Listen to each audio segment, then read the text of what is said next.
मैं हूं नूर फातिमा। आप देख रहे हैं नेशनल न्यूज। ताज़ा तरीन खबर शामिल करते हैं।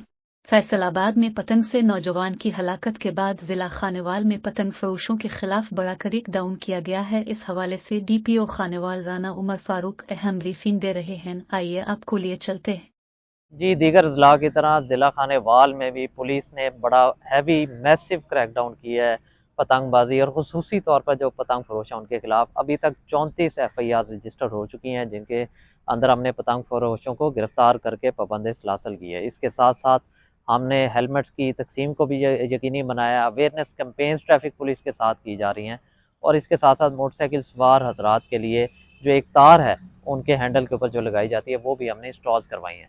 मैं आपके तवज्जुह से जो हमारे बच्चे हैं उनके वालदैन को ये मैं मैसेज देना चाहता हूँ कि बराए मेहरबानी यात्रा मेहरबानी इस खूनी खेल में बच्चों को शामिल ना होने दें। किसी दिन आपका भी बच्चा मोटरसाइकिल पर जाता हुआ या साइकिल पर जाता हुआ किसी डोर का आशिकार हो सकता है और उसकी कीमती जान जा सकती है। तो बराए मेहरबानी इसको सीरियसली लें और पतंग फरोशी और पतंगबाजी के खूनी खेल से इज्तनाब करें।